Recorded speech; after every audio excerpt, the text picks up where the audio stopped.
Effective April 1, 2025, may bago na pong minimum wage sa Region 4A.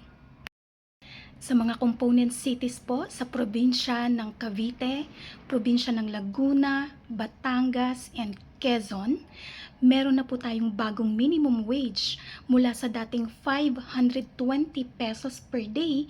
Ngayon po ang bagong minimum wage ay 540 pesos per day. So meron pong increase na 20 pesos. Ang mga component cities po sa probinsya ng Cavite ay ang Cavite City, Carmona, General Trias, Tagaytay, at Trece Martires. So, dyan po ma-increase na 20 pesos per day sa inyong minimum wage. Sa province of Laguna naman po, ang mga component cities ay Cabuyao, Calamba, San Pablo, and Santa Rosa.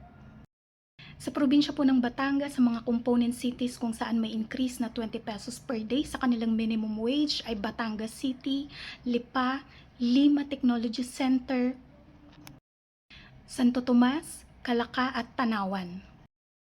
Tayabas at Lucena City naman po sa probinsya ng Quezon ang may increase na 20 pesos sa kanilang minimum wage. Sa Rosario, Cavite naman po, may increase na 20 pesos ang daily basic wage. So from 520 magiging 540 na po ang bagong minimum wage. Sa 4th, 5th, and 6th class municipalities naman po ng probinsya ng Cavite, Laguna, Batangas, Rizal at Quezon ay may increase na 30 pesos ang minimum wage. So mula sa 420 magiging 450 na po ang daily basic wage sa mga nabanggit kong lugar. So sa Cavite po, Amadeo, General Emilio Aguinaldo, Magallanes, Mindez at Ternate, 450 na po ang bagong minimum wage. Sa probinsya ng Laguna, sa Fami, Liliw, Mabitak, Luisiana, Mahayhay, Magdalena, Paite, Pakil, Pangil, Rizal, Santa Maria at Victoria. Sa Laguna, 450 na rin po ang bagong minimum wage mula sa dating 420. Sa Baras at Halahala, Rizal, 450 na rin po ang bagong minimum wage mula sa dating 420 pesos per day. Sa probinsya ng Batangas, Agoncillo, Alitagtag, Balete, Cuenca, Mataas na Kahoy, San Luis, San Nicolas, Santa Teresita at Tingloy mula sa dating 420 na minimum wage per day, ngayon po ay 450 na effective April 1, 2025. Sa province of Quezon, sa Agdangan, Alabat, Bordeos, Buenavista, Dolores, General Luna, Humalig, Macalelon, Padre Burgos, Panukulan, Patnanongan, Perez, Plaridel, Pitogo, Quezon, Sampaloc, San Andres, San Antonio at Unisan mula sa dating 420 na minimum wage per day, ngayon po ay 450 pesos na effective April 1, 2025. Yun po nabanggit kong increase ay sa non-agriculture sector. Ngayon sa agriculture sector naman po, ang may increase ay sa first class municipalities ng Region 4A.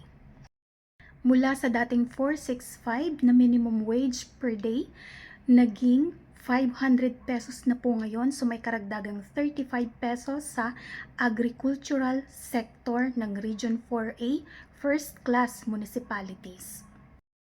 Kasama po dito sa province of Cavite ang Indang, General Mariano Alvarez, Alfonso, Kawit, Naik, Tanza, Silang, at Rosario. 500 na po ngayon ang minimum wage effective April 1, 2025. Sa province of Laguna naman po, Los Baños and Santa Cruz ang may increase na 35 pesos sa minimum wage per day. So from 465 magiging 500 pesos na po per day. Sa probinsya naman po ng Rizal, sa Angono, Binangonan, Pililia, San Mateo, Tanay, Rodriguez, Ang agricultural sector po ay may increase na 35 pesos na minimum wage per day. From 465 magiging 500 pesos na po per day. Sa probinsya ng Quezon, Atimonan, Candelaria, Calawag, Katanawan, General Nakar, Gumaca, Infanta, Lopez, Mauban, Pagbilao, Real, Sariaya, Tagkawayan, Chaong, agricultural sector po may increase na 35 pesos sa minimum wage per day. From 465 magiging 500 pesos na po. Agricultural sector. So bilang summary, sa Region 4A 21, meron pong increase na 20 pesos sa minimum wage effective April 1, 2025.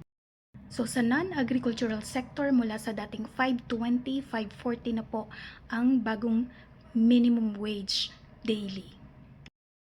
Sa Region 4A 21 po yan sa component cities and sa Rosario, Cavite.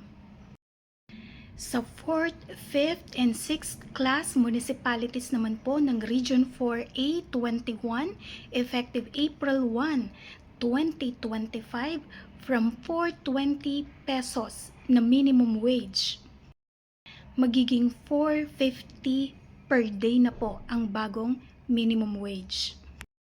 Sa agricultural sector naman, nag-Region 4A 21, ang may increase lamang po ay yung first class municipalities.